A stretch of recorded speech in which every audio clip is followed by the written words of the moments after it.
Di film Perempuan Pembawa Sial, boleh ceritakan filmnya, ceritanya tentang apa dan karakter masing-masing? Mungkin dari yang paling cantik dulu di sebelah sana. Anjay, gue. Iya. Silakan. Gimana? Ya, 3 Juta Legenda dijadikan satu, dinya sangat seru dan menyenangkan. Dua saya, jadi begini ceritanya. Yang paling cantik aja. Jadi begini ceritanya. Pada suatu hari ada seorang perempuan yang ternyata dia kena kutukan bahu lawean. Dan ini cerita soal si perempuan itu menjalani hidupnya dengan kutukan bahu lawean yang ternyata ini boleh disebut kan di trailer itu nggak ada kayaknya. Yang ternyata kalian harus nonton filmnya. Iya gitu. Jadi sebenarnya ini tentang bahu lawean lah ya, tentang mitos Jawa asli gitu, tentang kepercayaan tradisional kita, gitu, tapi dicampur dengan legenda cerita rakyat yaitu bawang merah bawang putih, tapi ada unsur apa namanya maling-kundang juga, tapi sebenarnya fokusnya lebih ke bawang merah bawang putihnya ini. Jadi mitos Jawa tentang bahu lawean ditambah legenda bawang merah bawang putih. Itu yang jadi menarik banget sih dari si judul Perempuan Pembawa Sial ini. Oke. Kalau untuk karakternya masing-masing? Kalau karakter saya adalah suami pertamanya Mira, adalah tokoh utamanya si perempuan yang terkena kutukan bahu lawean itu. Oke, kalau sini saya sebagai Putih. Putih itu adalah adik tiri dari Mira. Mira itu yang diperankan oleh Rahel Nun. Gitu. Sebenarnya kita dulu waktu kecil sangat dekat dan Putih ini sangat menerima kedatangan dan kehadirannya si Mira. Gitu. Sampai ada suatu momen lah yang membuat mereka akhirnya berjauhan sampai besar. Beberapa alasan yang membuat mereka jauh lah. Iya. Itu yang menjadi salah satu fokus penting dari film ini juga sebenarnya. Ada berperan sebagai Lasmi. Jadi Lasmi ini sosok yang menghantui sang penggoda, pokoknya ini pokoknya akan menghantui hidupnya Mira. Kenapa menghantui ya ditonton aja nanti. Ya betul. Itu juga bisa ngomong tonton aja nanti. Ini Mira ini lumayan banyak dihantui sama masa lalu sih. Betul. Mungkin karena perilaku dulu dia yang pernah dilakukan yang membuat dia pas besarnya sekarang tuh kayak masa lalu itu menghantui dan mengejar untuk apa ya, semacam revenge kali ya. Ya. Untuk dia. Jadi ntar kita akan ngomong kayak oh gitu. Sebenarnya ada ya revenge juga, ada sibling rivalry juga, gitu, permusuhan persaudaraan juga, ada percintaan juga, ada ya sih ada banyak ya sebenarnya lumayan Banyak. yang dibawa di film ini. Oke. Kalau untuk mendalami karakternya, masuk dalam karakter, ada treatment khusus kah atau caranya gimana? Kalau kamu gimana? Berarti selalu ada reading ya. Ada. Proses reading itu yang membuat aku untuk lebih paham aja apa yang director mau dan inginkan, dan aku ngerasa waktu berkolaborasi dengan IDN gitu, dengan Mas Nugros dan Mbak Santi dan semua pemain di sini, aku merasa ini pertama kalinya aku bekerja sama dengan mereka sebenarnya. Gitu. Tapi aku merasa sangat di-involvekan sekali, maksudnya ikut sertakan gitu. Jadi kalau ada ketidaknyamanan dalam proses cerita ataupun karakter, kadang-kadang di sini bisa mereka membantu untuk apa yang melebarkan atau memperbarui cerita kali ya, biar cerita itu semakin berisi dan semakin nyaman untuk pemain mainkan. Jadi diskusinya dengan Mas Gubernur sendiri aku merasa sangat-sangat sehat sih, sangat-sangat support gitu. Apa yang ingin di-deliver di sini sangat jelas gitu dari arahannya Mas Nugros sendiri, dan dibantu juga dengan coach acting dari Mas Lukman Rosadi yang sangat-sangat membuat aku sebagai pemain tuh jadi makin mendalami karakter Putih ini sendiri sih, karena dia benar-benar mengajarkan bukan cara untuk apa ya buat baca skrip doang, tapi gimana kita membawa gesturnya sendiri gitu. Karena nanti kalau kalian nonton ada gestur menarik banget yang dibawakan oleh Putih ini sendiri dan itu mungkin sulit untuk tercapai kalau nggak dibantu sama Mas Rosa juga, Mas Rukman Rosadi ini sebagai coachnya. Jadi dari proses pendalaman itu sih aku sangat terbantu. Kalau untuk Kak Aura dan Kak Ben? Ngobrol aku dulu. Bebas deh. Sweet apa? Kalau aku karena waktu itu aku masih di Jogja dan kebetulan Mas Nusa cuma dari di Jakarta. Jakarta. Jadi saya Emang harus pakai reading, video, bisa ngajar. gimana ya, tapi kan Mas Rosa ya, bukan lagi gitu, ya, belajar sama beliau gitu kan. Dan waktu itu sih kalau aku secara treatment sebenarnya karena karakterku adalah suami dari Mira, yang jadi setelah bikin sejarah karakternya dan analisis karakternya, sebenarnya justru yang tantangan terbesar adalah karena aku harus membangun chemistry sama Raihanun gitu. Sementara kita baru ketemu kayaknya cuma 2 atau 3 kali sebelum akhirnya syuting gitu. Dan yang aku lakukan akhirnya cuma aku nyari foto dia di internet, aku pasang di wallpaper HP. Kemudian aku bilang sama dia, Mbak, aku minta izin untuk pasang fotomu di wallpaper HP ku sampai aku beres syuting ya. Untuk at least setidaknya buatku, aku punya tools untuk memasukkan rasa cinta yang karakter ini ke Mira. Dan karena karakterku in a way semacam memainkan 2 karakter, sisi yang masih ada dan sisi yang sudah tiada, yaitu juga salah satu tantangan karena kemudian ketika analisis karakternya aku jadi harus menganalisis Mirahnya untuk tahu kira-kira apa yang ada di alam bawah sadar karakter Mira, biar aku tahu kira-kira kalau aku sebagai suaminya yang sudah itu apakah akan muncul dengan cara yang seperti apa dan bagaimana munculnya, itunya apa, harus nontonnya. Harus ditonton. Harus ditonton tuh. Iya. Kalau Lasmi sendiri lebih ke fisik kali ya, karena kan kita harus, Lasmi ini kan juga sebagai laweyan, jadi harus benar-benar menguasai dia tuh bukan hanya sosok tapi juga sesuatu yang sangat kuat. Jadi gimana caranya kita menampilkan dan meyakinkan orang kalau dia memang kuat. Jadi pas pertama kali aku akhirnya workshop sama Pak Rosa, ditanya kamu ada basic dari apa? Kebetulan untuk kasih jaipongan ya, kita masukkan unsur-unsurnya dan kira-kira jalannya Lasmi ini akan seperti apa sih, dan itu tuh benar-benar yang akhirnya aku menemukan juga kira-kira aku ingin membentuk dia seperti apa, sampai aku di titik yang oke, aku menemukan Lasmi ini begini, even warnanya aja aku akhirnya membentuk juga, diskusi bersama Mas Rosa akan begini ya, hintnya udah ada lah gitu warnanya Lasmi ini apa gitu. Jadi balik lagi ditonton aja. Agak sulit karena memang sebenarnya karakter-karakter kita itu karakter-karakter yang banyak twistnya gitu. Iya, jadi betul. Ketika mau ceritain soal karakternya itu lebih enak teman-teman nonton, terus habis itu Di deskripsi. Iya. Kalau yang dari awal lah gitu. Iya, benar. Jelasin. Benar. Jadi memang terlalu banyak misteri di Iya, dalam film ini sih. Misteri banget itu. Tapi untuk syutingnya sendiri di mana lokasinya dan berapa lama? Di Jogja. Aku tuh di Jogja. Iya. Kurang lebih kayak 30-an kurang ya. 20. Pokoknya dari birthday aku deh. 20-an hari ya. 20-an lah kayaknya ya. Karena Standar film. iya 20-an. Tapi untuk syuting horor yang mencekam, kira-kira di lokasinya ada kejadian mistis kah atau malah sebaliknya ada Karena saya mistis ya.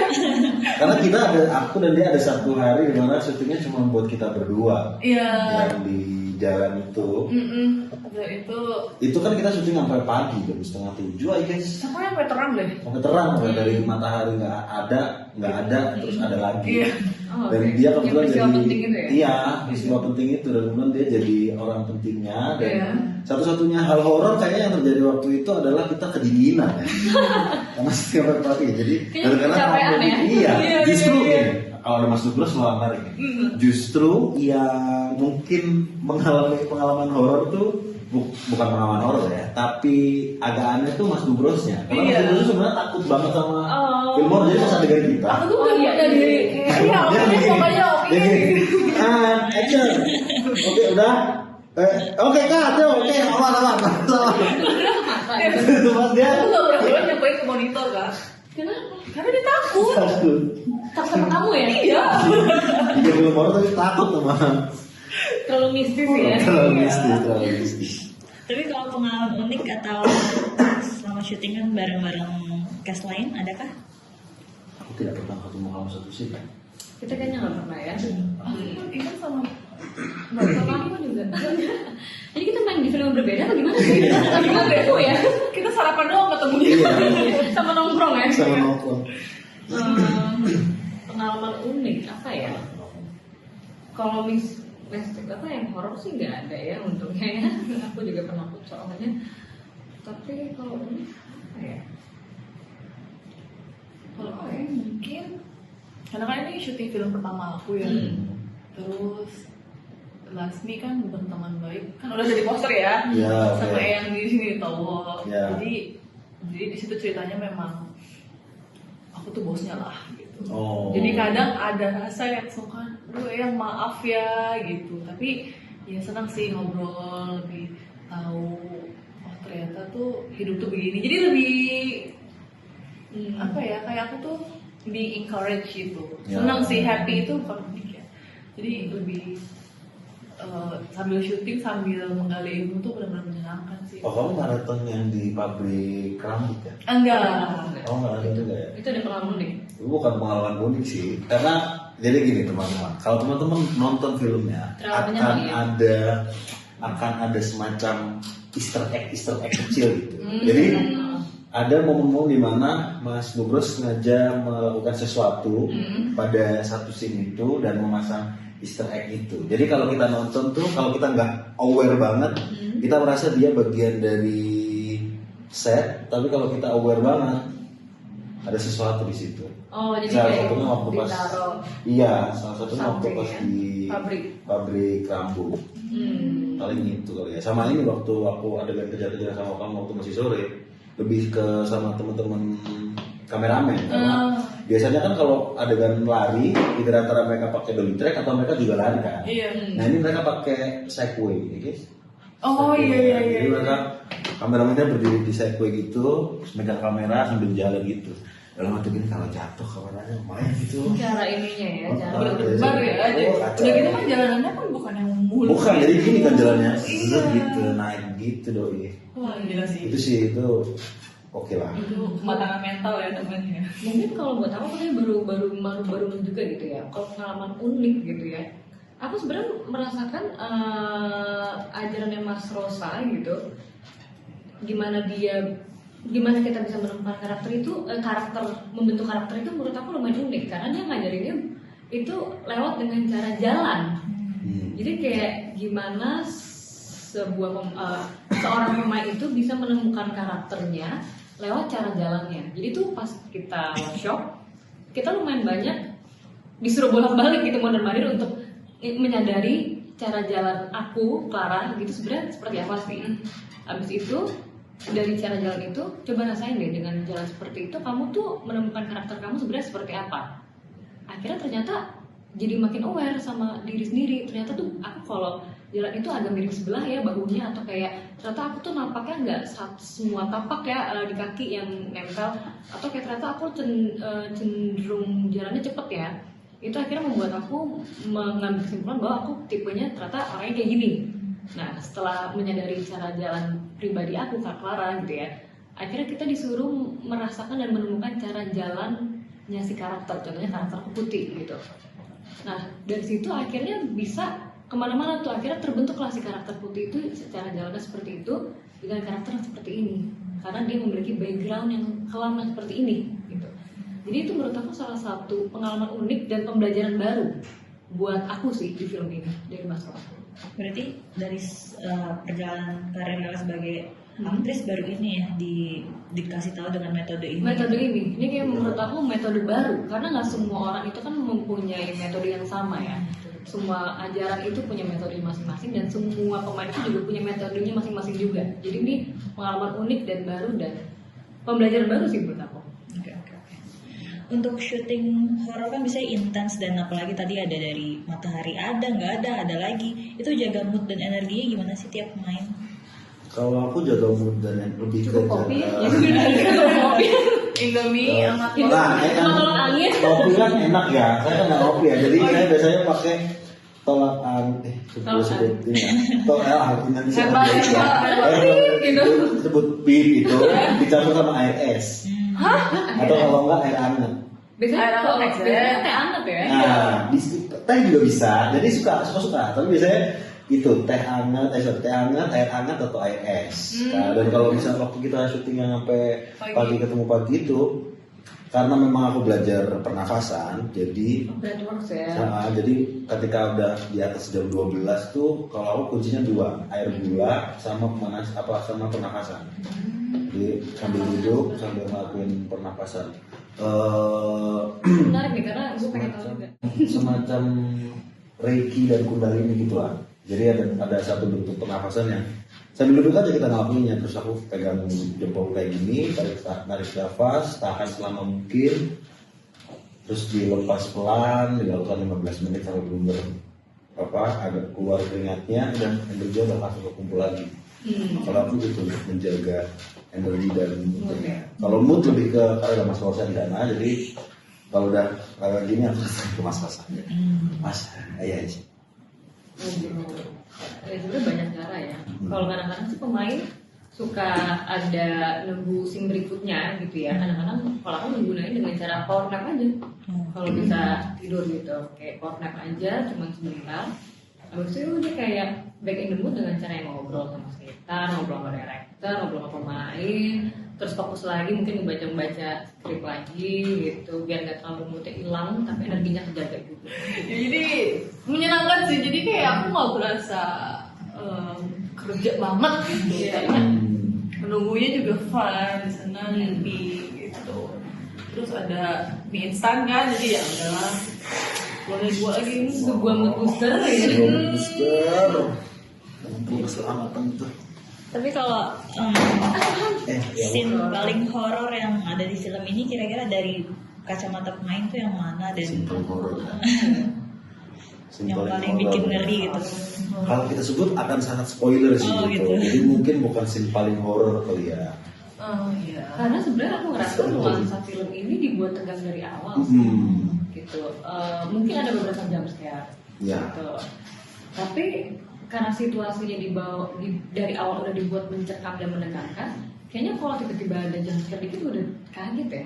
Apalagi aku udah kaget kayaknya buat orang-orang yang lumayan cepet kagetan kayak aku kayaknya akan menemukan titik jump scare sendiri-sendiri sih. Paling horor ada di thriller sih sebenarnya. Ada ya, yang mana itu?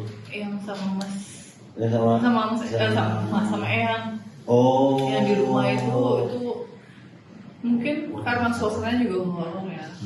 Oh iya, mungkin yang ini sih pas Nini Towo Iya. bacain mantra. Iya, itu menurut aku sih lumayan mencekam sih. Karena aku pun sampai beneran nanya kayak apa sih yang dibacain. Iya. Itu literally mantra, tapi ya memang ya good mantra lah sebenarnya. Tapi kan gimana pun juga kan kalau dimasukin ke film horor jadi something yang Jadi serem. creepy dan mengerikan ya. Betul. Oke. Kalau makeup atau mungkin cara jalan atau apa ada yang diubah kah untuk dalamnya karakter? Tentu saja. Harus ya. Tentu saja. Makanya di sini yang menarik kita kayak sangat terbantu dengan Mas Rosa karena karakter kita, aku atau dia, kita tuh dikasih emang bentuk yang berbeda sih daripada biasanya. Apalagi Lasmi ya. Iya, Dia kan tidak bisa berjalan normal gitu. Tapi gimana caranya berjalan normal tanpa terlihat aneh itu yang Itu jadi tantangan tersendiri. tantangan. Betul. Iya. Oke. Atau ada kebiasaan yang kebawa setelah selesai syuting mungkin dari Aku. adegan yang intens itu? Oh, apa? Boleh Aku cerita? ada. Aku takut spoiler juga ya, tapi memang ada apa ya, perubahan fisik di karakter Putih yang terjadi karena emang bisa dibilang masa lalunya gitu yang menyebabkan dia sebenarnya ya ada badan dia itu menyimpan trauma gitu, menyimpan trauma di masa lalu. Itu yang membuat karakter Putih ini sebenarnya ada keunikan dalam cara berjalan ataupun bertingkah laku, berjalan sih tepatnya sih gitu. Yang mungkin kalian bisa akan temukan nanti di film kayak kenapa dia seperti itu. Itu salah satu makanya itu, ya itu salah satu trauma yang dibawa, yang terkena sama badannya. Ternyata dia terimbas, jadi ternyata tuh badan tuh emang sangat bisa menyimpan trauma masa lalu kalau belum dipulihkan. Oke. Sampai sekarang masih terjadi atau udah? Jadi lepas pas gitu? setelah syuting tuh aku lumayan kurang nyaman ya dalam berjalan sendiri gitu, karena aku merasakan apa yang si Putih rasain gitu, sakitnya itu, traumanya itu gitu. Jadi tiba-tiba yang masih ke bawah pas setelah syuting tuh masih kayak aneh gitu pas berjalan gitu. Sampai akhirnya aku juga harus ngerilis, karena kalau aku juga nggak rilis ya akan trauma dia ke bawah di aku juga. Nah butuh proses rilisnya aja sebagai aku yang tidak mengalami langsung sebagai Putih gitu ya. Itu aja lumayan berminggu-minggu gitu, berbulan-bulan banget. Aneh banget, sumpah aneh banget gimana dia yang mengalami trauma itu. Segitu dalamnya gitu trauma. Jari masih kebawa seminggu, bukan itu masih kebawa karena itu. Terus jadi ada sensitif ya. Karena emosinya kan kalau Lasmi kan lumayan dar-der-dor ya. Jadi lumayan sih. Mungkin kalau aku lebih ke mungkin karena memang dalam proses pencariannya emang bukan hanya merencanakan jalan perginya tapi juga sekaligus merencanakan jalan pulangnya. Jadi kembalinya jauh lebih mudah, meskipun salah satu yang paling sulit justru adalah menghapus foto Rehan di wallpaper HP. Tulisannya sebenarnya udah beres, udah last day ya, udah beres, oke. Pas di mobil, nah pas ya, sekitar aku di mobil, kan nama karakter kan Arya, ya udah ya. Kan waktu itu jomblo lagi kan. Ketika jadi Arya tuh kayak permasalahan oh, personal ternyata ternempel. Akhirnya ya udah. Tapi begitu udah Akhirnya diganti wallpaper Mas Bros. ganti wallpaper Mas Tosa. Udah habis itu ya paling cuma 2-3 harian lah akhirnya bisa lepas, meskipun kadang-kadang pas di karakter setelahnya biasanya udah beres film yang ini terus di karakter sebelahnya kalau nggak ada yang belum terjagain itu kadang-kadang masih agak kayaknya ini karakter yang kemarin waktu di Powerpoint nggak siap ya, oh iya yang mana ini kayaknya ini cara ngomongnya masih oke atau cara nutup pintunya gitu. Oh ya oke. Makasih ya, paling gitu ya, kecil-kecil yang tinggal. Berarti rasa pisah dengan wallpaper Raihan itu kayak asli gitu ya? Karena waktu itu masih dalam ruang kesadarannya Ariel ya, ruang kesadaran karakter gitu. Jadi masih ada itu, meskipun ada kayak ada band yang udah ya, kan udah beres, udah rap. Karena manusia ini juga udah mati sebenarnya kan. Gitu.